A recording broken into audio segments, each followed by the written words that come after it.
عن براء بن عازب رضي الله تعالى عنه قال قام فينا رسول الله صلى الله عليه وسلم। এই হাদিসটি বারা ইবনে আযিব রাদিয়াল্লাহু তাআলা আনহু থেকে বর্ণিত।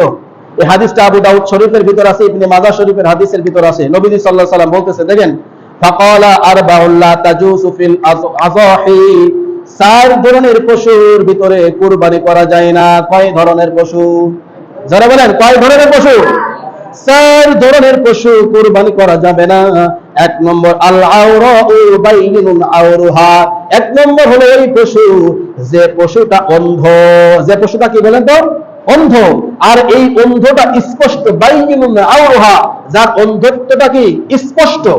অর্থাৎ এমন পশু যেটা আপনি দেখে বুঝতে পারছেন এই পশুটা কি অন্ধ। এই অন্ধ পশু দ্বারা কুরবানি দেওয়া যাবে না। দুই নম্বর দেখেন, অল মারিদাতু বাইনুন মারাজুহা, এমন অসুস্থ দেখলেই বোঝা যায় এই প্রাণীটা অসুস্থ। এমন প্রাণী দ্বারা কুরবানি করা কি নেই? জায়েজ নেই।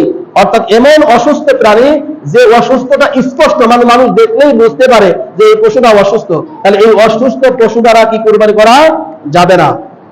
তিন নম্বর হলো আল আরজাউ বাইনুল জালুহা, এমন পরিমাণ খোড়া পা ভেঙে গেছে, এমন পরিমাণ যে ভাঙাটা স্পষ্ট, অর্থাৎ স্পষ্ট ভাবে দেখা যাচ্ছে ওই পশুর পাটা কি হয়ে গেছে?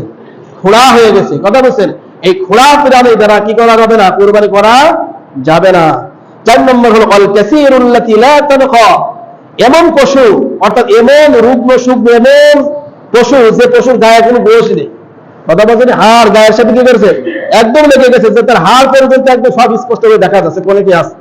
এইরকম পশু কুরবানি করা যাবে না। এই জন্য আরেকটা হাদিসের ভিতরেও আছে, নবীজি সাল্লাল্লাহু আলাইহি সাল্লাম হযরত আলী রাদিয়াল্লাহু তাআলা আনহুকে ডেকে বলছিলেন যে, আলী, তুমি যখন পশু ক্রয় করতে যাবা তখন তুমি পশুর কি করবা? এই চোখ এবং কান এবং কি করবা? সব কিছু খুঁজে খুঁজে দেখে তারপর কি করবা? পশুটা ক্রয় করতে হবে। এই জন্য আমরা যারা পশু ক্রয় করবো আমরাও এগুলো খেয়াল করে করে কি করবো? যেহেতু আপনি গোশত খাচ্ছেন না, দেখছেন কার জন্য?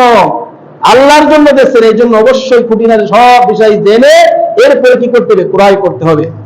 দেখেন, আন আলী রাদিয়াল্লাহু তাআলা আনহু قال, এই হাদিসটি তিরমিজি শরীফের 1498 নম্বর হাদিস।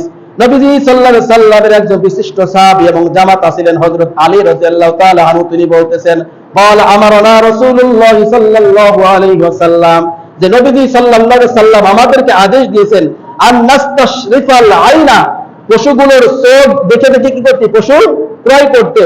ওয়াল উযুনা, এবং পশুর কানও কি করতে হবে? খেয়াল করতে, পশুর কানটা ঠিকঠাক আছে কিনা। যদি পশুর কান সামনের ভাগ অথবা পিছনের ভাগ অথবা কানের ছিদ্র যদি থাকে, এমন পশু ক্রয় করা যাবে।